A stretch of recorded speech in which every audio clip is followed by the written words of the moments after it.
কি করছেন বলুন তো আপনি? মিস্টার সিংহ রায় কি করছেন আপনি? আমার তো মনে হচ্ছে প্রমিতার লকআপে টিকিট কাটার আগে আপনি আমাদের ওপরে যাওয়ার টিকিটের ব্যবস্থা করে দেবেন। কেন? আগে যখন চালাচ্ছিলাম তখন তো আপনার মনে ছিল আমি গরু গাড়ি চালাচ্ছি, আজকে যখন গাড়ির মতো গাড়ি চালাচ্ছি তখন অসুবিধা হচ্ছে কেন? যতই ভাবি না কেন ওনার সাথে একটু ভালোভাবে কথা বলবো, কিন্তু না, উনি ঠিক ওনার রুড অসভ্য বদমেজাজি সাইডটা এমনভাবে দেখাবেন যে ওনার সাথে আর কথা বলতে ইচ্ছা করবে না। সে আপনি যাই ভাবুন, আমি অসভ্য বদমেজাজি অহংকারী যা খুশি তাই ভাবুন, কিন্তু যতক্ষণ না আমাদের এই কাজটা মিটছে ততক্ষণ আপনাকে আমার সাথেই থাকতে হবে, নো অপশন। যাক বাবা, উনি কি করে বুঝলেন আমি কি ভাবছি? এদিকে দেখি, আমরাও চাইনি আমার পুচকের বিয়ে এইভাবে হোক, এত তাড়াহুড়োর মধ্যে বাড়ির অর্ধেক লোককে ছাড়া। সত্যি চাইনি, বিশ্বাস কর। আমারও এটাই মনে হচ্ছে যে কিছু একটা ঠিক নেই, মানে বেশি তাড়াহুড়ো করে ফেলছি আমরা। কি করবো বলো, সিচুয়েশনটাই তো এরকম। বড় মামি কথা দিয়ে ফেলেছে, আমাদের হাতে তো আর কোনো অপশন নেই। আর তাছাড়া সব কিছু সেট হয়ে গেছে, এখন বিয়ের অনুষ্ঠানও শুরু হয়ে গেছে। এখন তো আমরা এটা ক্যান্সেল করতে পারবো না, তাই আমাদেরকে বিয়েটা করতেই হবে আজকে, তাই না? ওমা আন্টি, আপনি দূরে দাঁড়িয়ে কেন? এদিকে আসুন, দেখুন ত্রিধাকে কেমন লাগছে।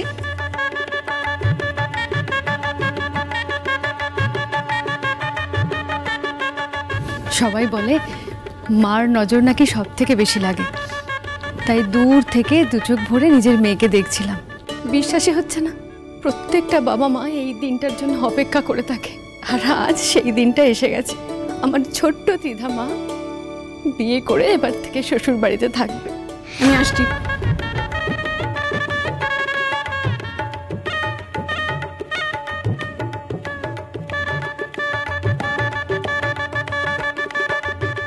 ওকে গঙ্গার সাথে একবার কথা বলতেই হবে, জানতে হবে উনি কোথায়, এখনো বাড়ি ফিরছে না কেন।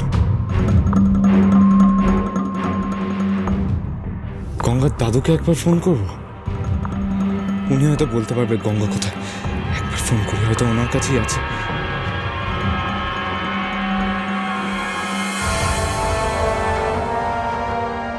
হ্যাঁ হ্যালো, হ্যাঁ পুরোহিত দাদু, আমি আয়ুষ বলছি সিংহরায় বাড়ি থেকে। হ্যাঁ বলছি, গঙ্গা কি আপনার কাছে? আসলে অনেকক্ষণ ধরে খুঁজছি, ফোনে পাচ্ছি না, তাই আসেনি, মানে কথা হয়নি আপনার সাথে। গঙ্গা কোথায় জানতে না পারলেও ওনাকে এখন কিছু বলতে পারবো না। কাল রাত থেকে গঙ্গা ফেরেনি শুনলে খুব টেনশন করবেন। না না না না না না, কোনো সমস্যা নেই। আমি একটা কাজ করছি, আমি ঠাম্মিকে জিজ্ঞেস করে নিচ্ছি কোথায় আছে, হয়তো এখানেই কোথায় আছে। আসলে একটা কাজের জন্যই ফোন করছিলাম। ঠিক আছে, আপনি ভালো থাকবেন, রাখছি। হ্যাঁ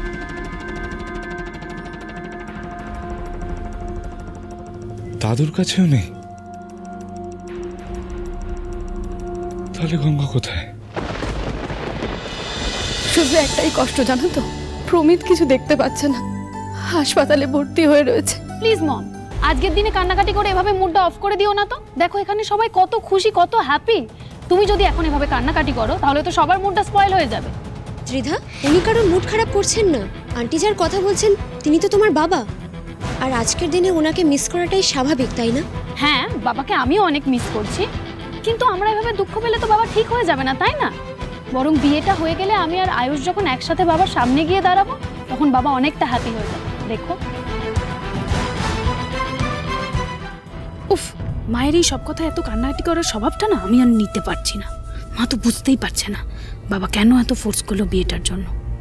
তবে মা না বুঝুক, আমি তো জানি আজ চোখের জল ফেরার নয়, শুধুই আনন্দ করার দিন।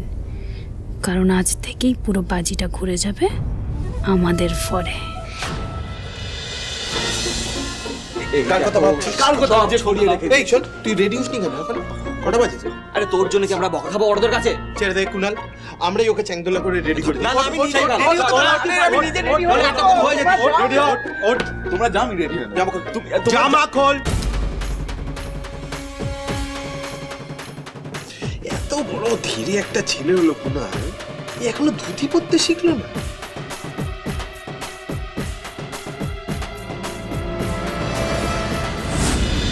আরে কি হলোটা কি? আয়ুষ টানতে এত সময় ওই তো আসছে, দেখ দেখ।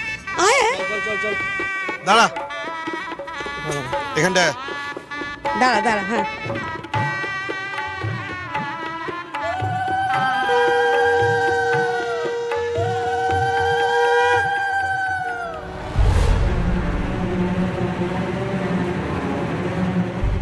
আয়ুষের আবার কি হলো? দুদিন আগেও তো আমার জন্য পাগল ছিল, পুরো অবসেসড হয়ে গেছিল, আর এখন বিয়ে হচ্ছে, তবু কোনো এক্সাইটমেন্ট নেই কেন? আচ্ছা, যেহেতু আজ একই জায়গা থেকে সব অনুষ্ঠান হচ্ছে, তাই আজকে আমরা ঠিক করেছি একেবারে মুভির মতো করে আয়ুষ আর ত্রিধার গায়ে হলুদ হবে। গান হবে না? আমরা ডান্স করব না? হবে বাবা, হবে, এখানেই হবে। আমাদের বাড়ির ফাংশন কখনো নাচ গান ছাড়া হয়? একবার গায়ে হলুদটা শুরু হতে দে, তারপর আমরা নাচবো, গাইবো, সব করবো। হ্যাঁ তন্নি তো একেবারে গানের প্লেলিস্ট রেডি করে বসে আছে, কেন হবে না? হবে, নিশ্চয়ই হবে। হবে তো, তোরা ভাই বোনেরা মিলে নাচ গান যা ইচ্ছে কর, আনন্দ কর, কিন্তু আগে গায়ে হলুদটা সেরে নি। লগ্ন চলে যাচ্ছে, তাড়াতাড়ি করো। এই তো সবাই চলে এসছে, সবাই চলে এসছে, তাহলে শুরু করে দাও। এই হলুদটা কোথায়? আরে ওই তো সামনে আছে, বসো। ওই তো হলুদ, শুরু করে দাও। বসো। আচ্ছা একটুখানি বসে যাও তো ত্রিধা, বসে পড়ো। আচ্ছা শোনো, আজকে প্রথমে হলুদটা আয়ুষের গায়ে লাগানো হবে, তারপরে সেই হলুদটা ত্রিধার গায়ে লাগানো হবে। আজ ত্রিধার গায়ে ফার্স্ট হলুদ আয়ুষ লাগাবে। Hi, so romantic. এটার ভিডিও তো আমি করবই, দাঁড়াও। এই ভিডিও হচ্ছে, এই এদিকে আরে একদম হেভি লাগছে। এই শোন না রাহুল দা, এখানে তো সবাই আছে কিন্তু বড় মা নেই। আচ্ছা আমি বরং ডেকে আনি, তারপরে বরং গায়ে হলুদটা শুরু কর তোরা।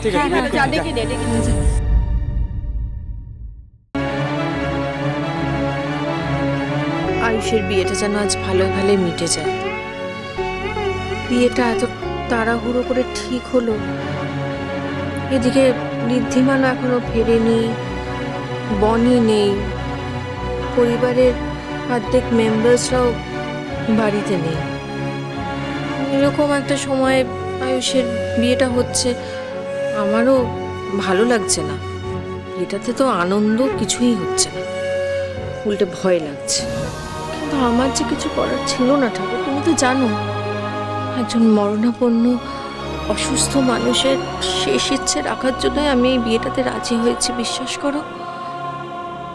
কিন্তু আমি যেটা করছি সেটা ঠিক করছি তো? সঙ্গদোষ, এটাকে বলে সঙ্গদোষ। ওই যেমন আপনি কালকে আমার মনের কথা বা যেটা আস্তে করে বলছিলাম সেটা শুনতে পাচ্ছিলেন, বুঝতে পারছিলেন, ঠিক সেরকমই আজ আমিও আপনার মনের কথাটা ঠিক বুঝতে পারছি। তাই যা কিছু বলবেন বা রাদার ভাববেন একটু ভেবেচিন্তে। সবই ঠিক আছে, প্রমিতবাবুর এগেনস্টে আমরা প্রমাণ জোগাড় করছি, প্রমিতবাবুর আসল চেহারাটা জানতে পারছি, কিন্তু একটা জিনিস আমি কিছুতেই মেনে নিতে পারছি না। কি? দেখুন, প্রমিতবাবু অন্যায় করে এসেছেন, অন্যায় করছেন, কিন্তু ওনার মেয়ে ত্রিধা তো কিছু করেনি। আজকে উনি ধরা পড়লে আমার ছেলের ফিউচার সিকিউর করতে আমি এই বিয়েটা কল অফ করব, কিন্তু সোসাইটির কাছে মানে ত্রিধা তো লগ্নভ্রষ্ট হবে, ওর তো কোনো দোষ নেই, তাই না? তাহলে নষ্ট করবেন না। কোলেটারাল ড্যামেজ বলে একটা কথা আপনি জানেন তো, এক্ষেত্রে ত্রিধার ব্যাপারটাও সেরকমই। দেখুন, আপনি যদি প্রমিতদার আসল চেহারাটা সবার সামনে আনার পর দেখেন যে ত্রিধা আর ওনার স্ত্রী দুজনেই প্রমিতবাবুকে চিনতে পারছেন, উনি কেমন সেটা জানতে পারছেন, আর আপনি কেন প্রমিতদার আসল রূপটা সবার সামনে আনলেন সেটাও বুঝতে পারছেন। আর যদি ওনার মানে ওনাদের কোনো খারাপ ইন্টেনশন না থাকে তাহলে কি প্রবলেম? তাহলে তো হতেই পারে এই বিয়েটা। আপনি কেন আগে থেকে এরকম নেগেটিভ ভাবছেন বলুন তো? জানি না, এই মুহূর্তে পজিটিভ কিছুই আমার মাথায় আসছে না। আজকে বাড়িতেও যে কি হচ্ছে কে জানে।